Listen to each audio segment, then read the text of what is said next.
Les deux condensateurs abîmés là. Donc ça c'est le changement de un des deux condensateurs, hein. C'est pas les deux, c'est juste un seul. Donc on commence, bon bah on l'enlève. J'avais mis un peu de flux avant pour enlever. Donc ça c'est un peu tout le matos que j'utilise. Voilà, j'ai mis cette petite photo en plus là. Là on fait le test du coup sur un ESC qui est viable. Du coup du condensateur pour savoir combien de microfarad il fait. Donc on attend qu'il se termine avec à peu près 990 microfarad.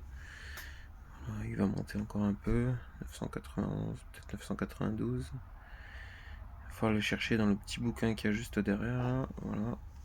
Là on a des 10 microfarad, voilà c'est ça.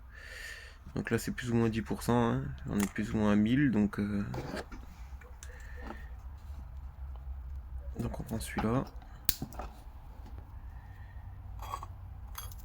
Voilà, plus besoin de laisser. Là on teste quand même, parce que du coup, pour être sûr quand même que ce soit la même chose, voilà, il m'a affiché 920, donc on est à 990, c'est à peu près la même chose. Donc là on va venir en premier nettoyer. C'est bien crado quand même, et puis l'étain d'origine en fait il a besoin de trop de température pour fondre, donc on va mettre notre étain à nous, une fois qu'on aura bien nettoyé. Bon, ça c'est de la tresse à dessouder standard avec du flux dedans. J'ai quand même rajouté un peu de flux.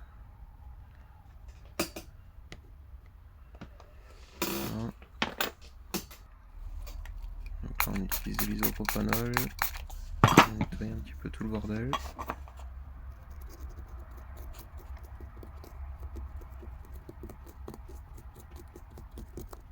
Histoire d'y voir plus clair.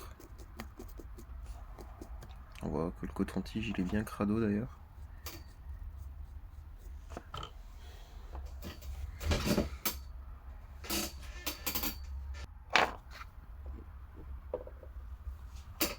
On remet encore un peu de flux,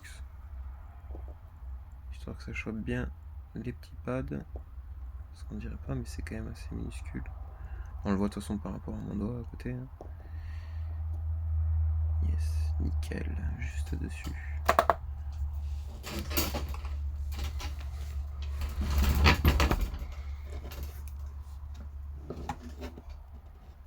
Alors là, c'est spécial, c'est pas de l'étain au plomb, c'est de l'étain au bismuth.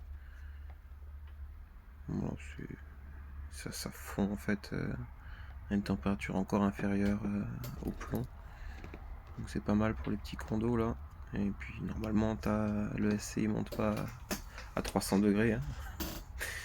Donc il n'y a pas de souci, ça tient. Là on rajoute un petit peu d'étain liquide. On est sorti un peu vite. Ça c'est de l'étain avec du plomb, histoire que la soudure elle se fasse bien. Et que le truc il bouge plus derrière. En fait avec la chaleur ça va faire un mélange des deux à la fin. Donc là faut pas avoir peur que ça fasse un pâté, hein. Dans tous les cas, grâce au flux qui est présent dans l'étain directement, ça va bien se mettre sur les pâtes quand on va rajouter voilà, le chaud. Alors, on vient mettre le petit condo. Là on voit que j'ai fait un premier test. On voit qu'il y a encore des résidus d'étain du test juste avant. En fait j'avais pas bien nettoyé et du coup il me restait des merdes, donc j'étais pas content, donc je l'ai enlevé, j'ai renettoyé et là je reteste, c'est mon deuxième essai.